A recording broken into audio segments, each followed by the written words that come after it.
Well, that was kind of a feeble bell. Today is June the 1st, and we're going to poke around on the topic of evolution. We thought we'd just take something light and easy to discuss and just kind of relax and discuss, evolution. Are you feeling relaxed? I know I feel relaxed. You said today is 1st of June, and I thought when I was 7 or 6 years old, that was a Children's Day, I guess, in the Soviet Union. And I remember exactly how I looked at the window. It was summer. It took me back in time. Tell us more about it. That sounds good. Tell us some more about that. What would you go to parties or a parade or go get candy or gifts? What is Children's Day? How would you celebrate? Paradoxically, I just remember when there was a journal, a magazine that my granddad read, and on the front page was this drawing of a parent hitting his child with a belt, such a punishment, however cruel, was considered rightful sometimes. And the kid was crying, "You cannot beat me because today is a Children's Day," and that was supposed to be funny. Yes. Yeah, that's pretty much that there is to say about it. How does that make you feel? That reminds me of other brutal acts of home violence. I used psychological warfare on my children. For example, I was teaching, and maybe my husband was traveling, and I was at home with the kids, and I'm trying to make dinner, and the oldest little girl is in the bedroom jumping on the bed and just making a lot of noise, jumping on the bed. And I walked to the doorway and I said, "What are you doing?" And she goes, "I'm jumping on the bed." I go, "Well, I'm trying to make dinner." So this was like a 5 or 6 year old. She goes, "Well, go ahead and make dinner." Like, I called that a whole attitude. Like, I wanted to kill her, but that's not allowed. And I think it's called infanticide, where you like kill babies, like in Oedipus Rex. There was a bad prophecy, so they were supposed to expose him, which means put him on a hill and just let him die. So I tried not to kill my children. I came back, I'm cooking dinner, and she's still jumping on the bed. And I go to the doorway again, I just stand there and stare. And I go, "I think that's enough jumping." She goes, "I don't think it is." So then I remember that my father used to do psychological warfare to us because he was U.S. military and intelligence. And we were growing up all over the world. I guess we were living in New York or Virginia or somewhere. He worked at the Pentagon. And we lived in this 2-story house. And it would snow, and the whole basement would be like, outside would be full of snow. And we'd go down to the basement and play. And then, my mother would hurl a very meaningless comment to us, like, "Do not go outside." And then we just ran down to the basement. The first thing we wanted to do was go outside. So we go downstairs, and I get one of my brothers or something to go outside with me. We've got our snow boots on. We've got our jackets on. Like, we're hurling snowballs at each other. We're having a blast. Then we come back in because it's like dinner time. I think spaghetti was cooking in both of these episodes. My father comes down the stairs and he has us line up because, he's military. So we have to be from the youngest to the oldest. And I was the oldest. He's staring at us with wet boots and like snow on our coats. He goes, "Have you been outside?" I go, "No." He goes, "Did you mean to say no, sir?" I said, "No, sir." Then he asked my next sister, "Have you been outside?"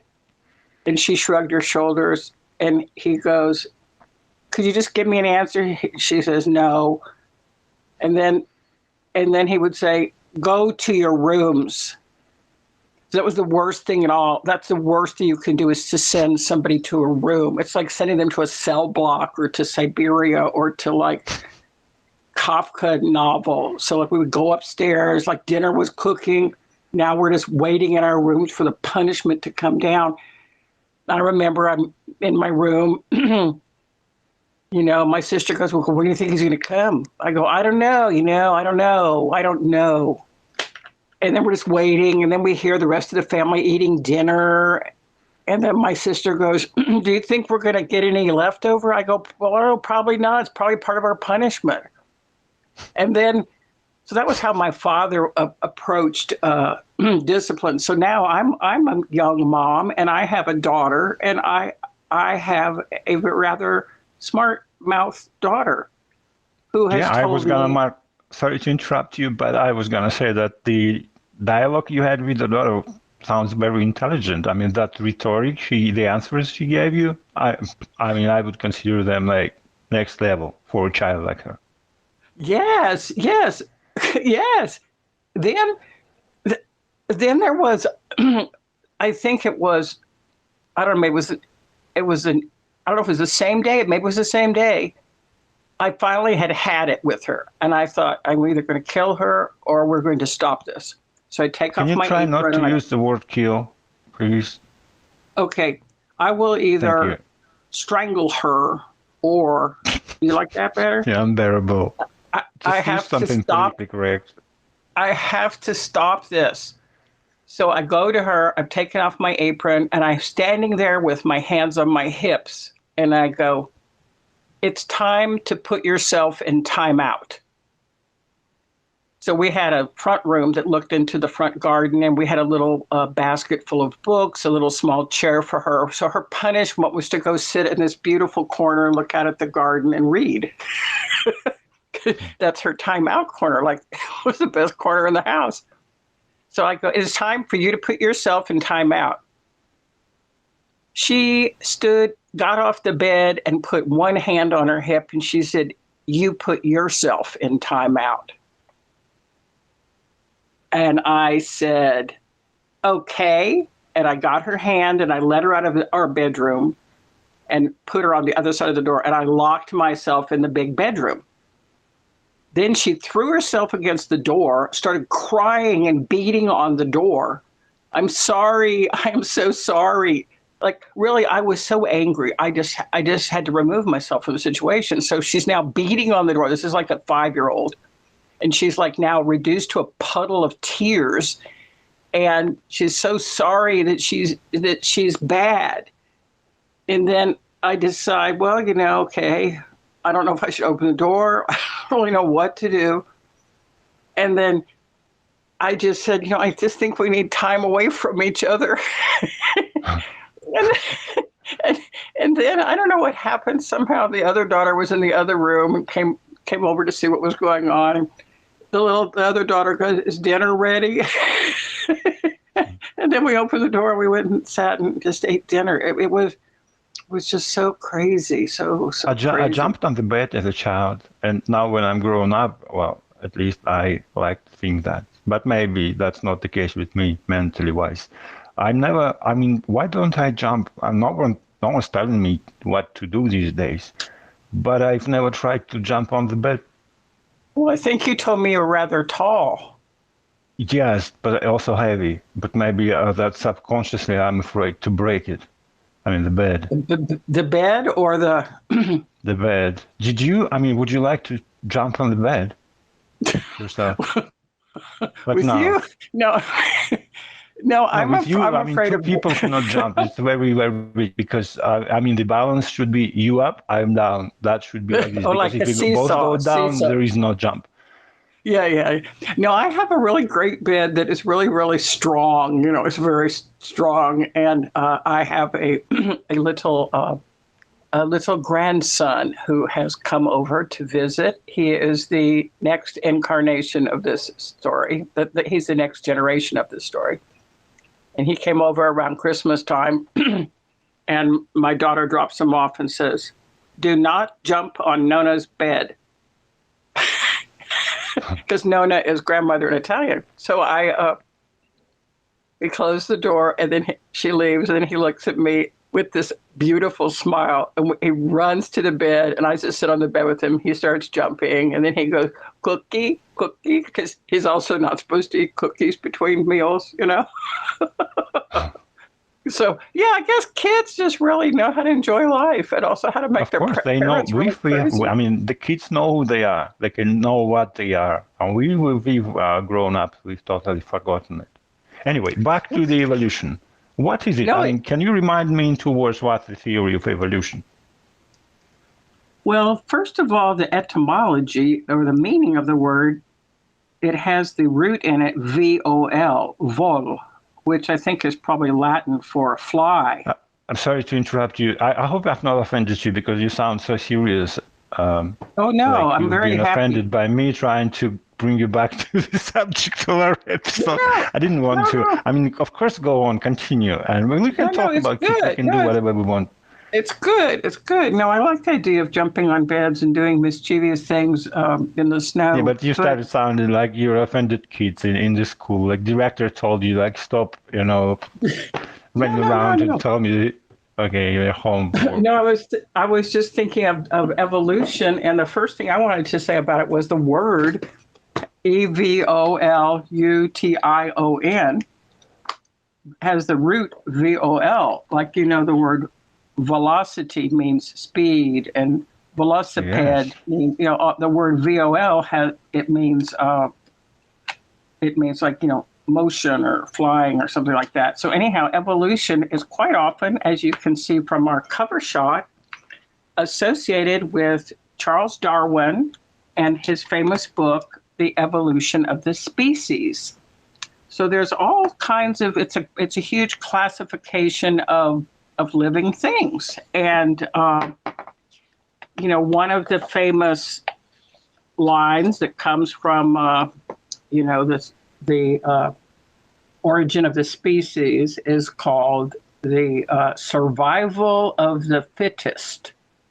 So the one who is the fastest, the strongest, the smartest is the one who survives, and those who are lesser fall by the wayside. So if you look at different dinosaurs or look at some of your friends, think of some of your friends. I have very fast, strong, and swift friends. Some of our subscribers My are. friends are imaginary.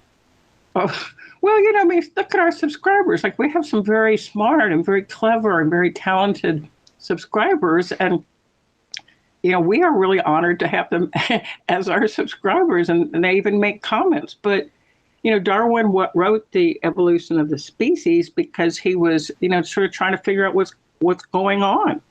Now, what do you know about the survival of the fittest or evolution of the origin of the species?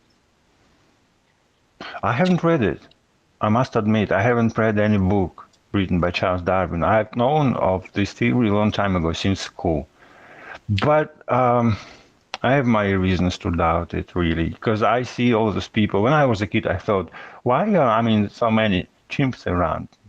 Not one of them became, not Monkeys? one of them became humans. Yeah, because humans supposedly evolved from monkeys. Anyway, I thought, and when I've become older, I experienced that myself. Going back is easy. Slide back to being a monkey is like, I'll be a monkey in no time. Just give me a week or two in the wood.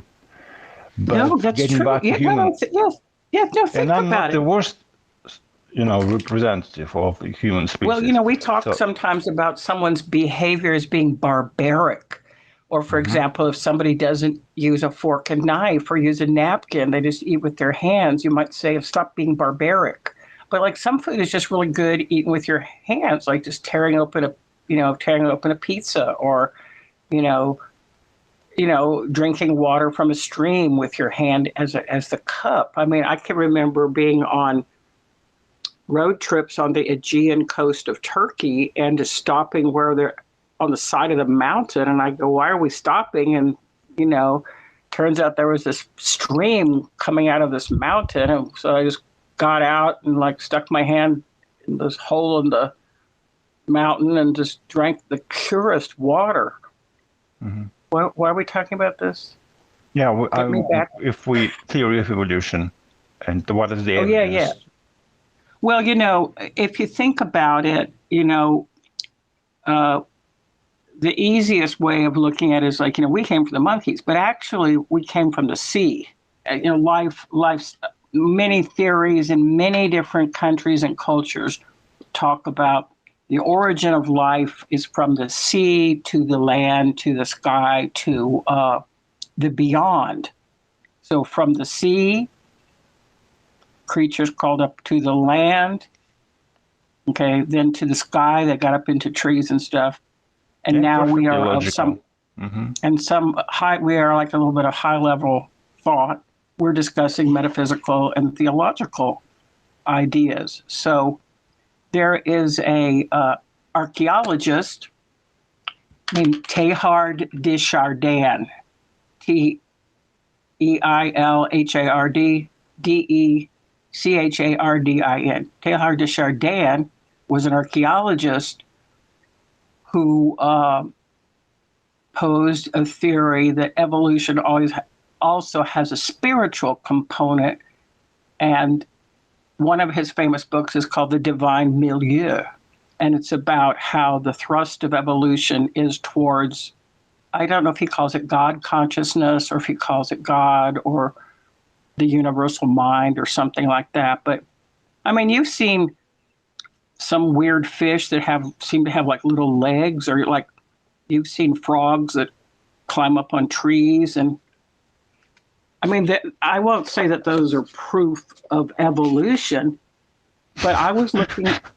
What? Why are you always laughing? I'm just getting this image in my head again about similar to what I had when I was a child. That why aren't like chimpanzees or walking out of the forest as humans? I don't know.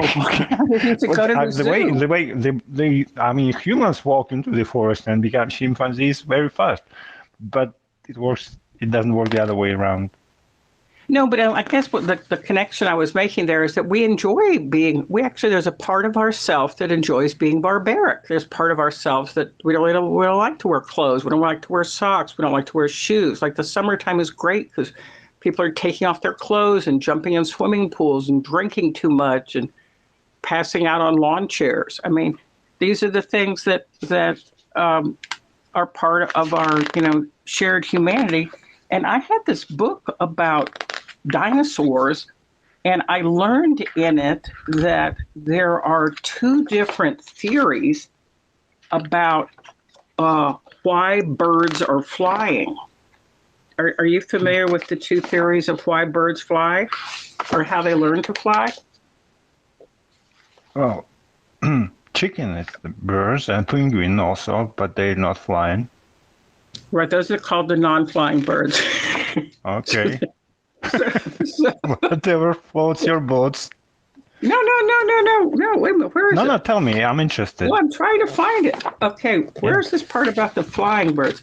Okay, well, one theory is that, there were, I guess I could look at the table of contents, that there's creatures just kind of like, hanging around on the land, and then they saw something near a tree, and then they kind of crawled up the tree, which if you're crawling up a tree, then your legs are developing. And then once you're up on the tree, you see something else that you want to eat. So you jump a little bit to the next branch. So your legs are developing. Then you see something else that you want to eat. You jump to the next branch and your arms are developing. So what was once a land creature is now a jumping creature in a tree. And the jumping creature in the tree occasionally might fall. So he's grabbing his arms off to the side, and those become wings that are starting to. Do you imagine? Do you imagine how many jumping creatures died before one of them flied even a short distance? I know, no, this is it. I found it. It says it's not clearly it's not completely known how flight developed in animals. There are two main theories: the arboreal theory, ARBOR, like tree, and the terrestrial theory. So one has to do with crawling on trees, the other one has to do on land. Supporters of the tree theory think that before modern birds leapt from branch to branch and eventually evolved from gliding flight to fully flapping flight. So the creatures on land just kind of got near a tree and kind of went up the tree, then slowly their wings developed. So that's the tree theory. But there's another theory about why there's flight. It's called the terrestrial theory. It said that there was this little creature, running and jumping around on the land, and that, he needed to run faster to catch his prey. And so, he somehow developed wings to become more aerodynamic and to jump higher and higher. And so his jumping and his chasing of food, is what led to flight. I'm more into the tree theory. Do you think that creator theory, like creator God, and evolution theory, they are mutually exclusive or not? No, it's all part of the same thrust. That's the idea of Teilhard de Chardin and some Zen guys that this world is infused with a divine reality. So it's not either or, but both and. Yeah, I think that we have to find some kind of a middle ground here. And do not kill each other because of different point of views. Yeah, that sounds like a reasonable idea. Now, do you think we're still evolving? Because if the theory is evolution is right, we cannot stop evolving all of a sudden, right? We have to be evolving into something else. No. Like the thing is, it's just happening in increments, like very small increments. Because like the dinosaurs, took millions of years, and you're asking me a question like, we've only been doing trauma therapy for 2 years. So like, Yeah, okay. No problem. A million years. What do you think humans will look like in a million years? No. What I mean is this. I can remember as a child, you put your elbows back and you notice these things on your back, and then I just remember laying on my bed, and my sister had another bed near us, and we were discussing wings, that these were possibly wings. And I remember I was about 7 and my sister was 5. Maybe I was 8 and she was 2 years 6. And so even as a child, I was curious about flight, and there was some evidence on my body that these might be wings. So we got some cardboard and we covered it in aluminum foil, and then we got like a belt and we strapped it around our chest, because we were just little girls, and we made wings. Then we decided, okay, so we're going to go out to the backyard and we're going to jump off a table. So my sister and I, my mother was just busy cooking, and this is back in the day when kids could just run in the yards and play, and no one ever knew if what they were doing or if anyone was watching them. But I just remember we're in this backyard that there wasn't even a fence. It just sloped onto this hill. And I think my dad had a saw or something back there. So like there was this toothed saw leg there, which is very dangerous. But we didn't touch it. Anyhow, so we're standing up on this table and we're testing out flight. And so I decided that since my sister was smaller and younger, she should go first. Off the table. Guess what happened to my sister when she jumped off the table? What did she do? She just hit the ground. And she said, I don't think we're ready for flight yet. And then I said, yeah, I don't think so either. And then my mom brought some lemonade out or something like that. But I think, children are naturally curious. Do you remember wondering if those were wings in the back of your back? Not exactly the wings, but, just below your spine, there is some kind of Tailbone. if you were an animal, you would have tail, yes, but there is some kind of a bone that, quote unquote, is a part of that tail you had when you were chimpanzee, for instance, God forbid. So I thought, well, I was told, well, that's why, I mean, this is a complete proof that the humans were animals a million years ago. And now all we have, we had a tail and stuff, but now this is like you were the living proof that you were an animal, chimpanzee, apparently. And Well, when all of a sudden you fall on it, especially kids, they climb the trees and fall very often. It hurts a lot. yeah, I mean, that little yeah, spine thing. yeah. That's true. That's true. I saw something the other day. Sometimes we talk about synchronicity, and Martin Fierro is one of our subscribers who had, and his wife April. Sometimes we talk about synchronicity, and I remember just somehow, how like your computer will like feed you different things to look at or think about. So I watched some YouTube videos and some other this and that, and somehow I just randomly came up on my computer some kind of, I don't know if it was Russian or Polish or Slovakian or so, one of these, a folk tale about how the rabbit lost his tail. So I just listened to this little YouTube video or watched it. It's like a children's cartoon, and this little rabbit was hanging out in his little rabbit hole, and he had a long tail. He was come out and eat the grass, and he'd come out and eat the grass, go back to sleep. And a big fox or wolf was watching this rabbit hole, and the rabbit wasn't smart enough yet to figure out what to do. So he'd just come out and like eat some grass and go back in his little rabbit hole. And then one day the fox or the wolf started chasing him. And the rabbit was so proud of his beautiful, long, fluffy, long tail like a fox. And then the wolf jumps on the rabbit and attacks the rabbit and bites off his tail. But the rabbit got away. And then the rabbit went to a different little rabbit hole and got better.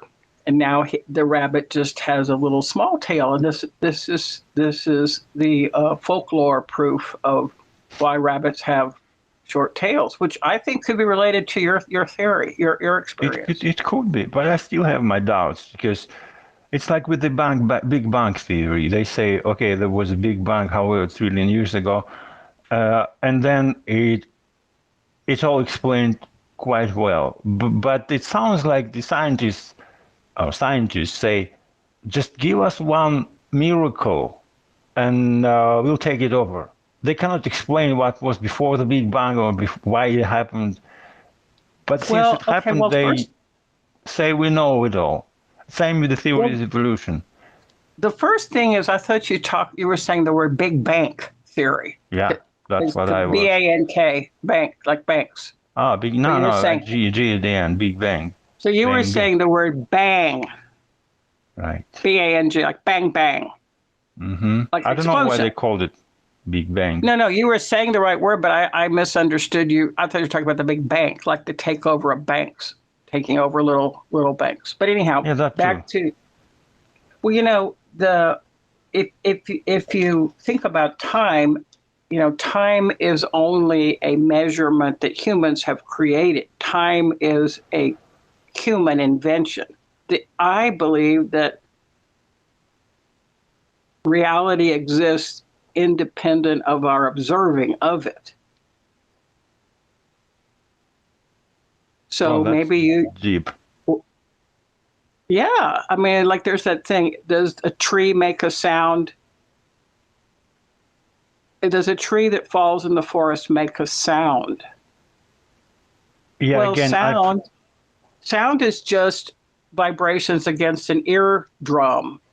So if a human is not standing next to a tree when it falls in the forest, some people have this idea that there's no sound, but everything is not dependent upon humans. Like there's trees everywhere that have no humans standing around listening to the tree fall. So I think that the trees are falling and, they don't really need us. So trees are falling, they're rotting, they're molding, new little fungus are growing, spiders are crawling around. Like the force of life goes on.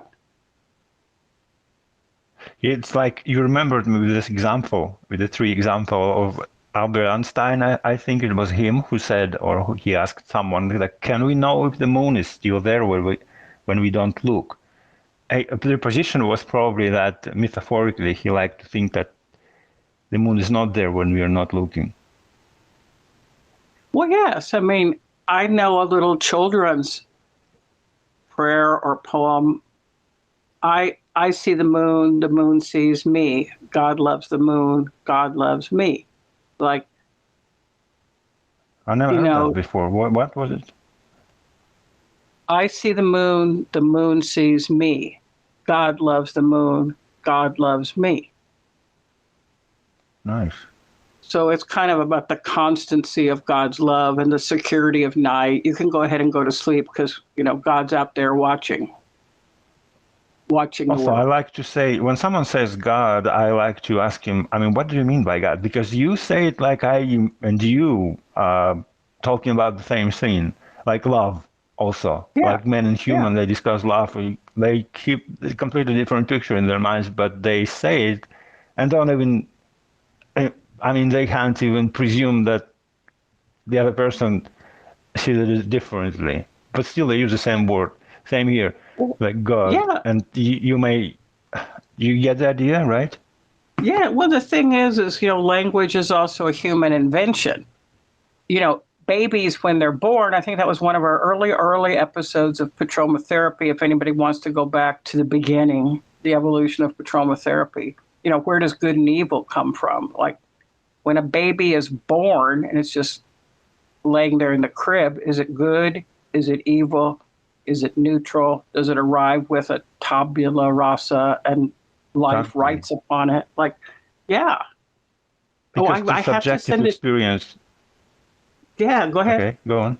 No, I was No, I gonna have say to. that if you and me would talk about the same thing, but subjective experience isn't make it real for both of us. Is that a question or a statement? I don't know. Surprise me. Okay, well, I wanted to send a shout out to a new human being that is being born today, or perhaps is already born.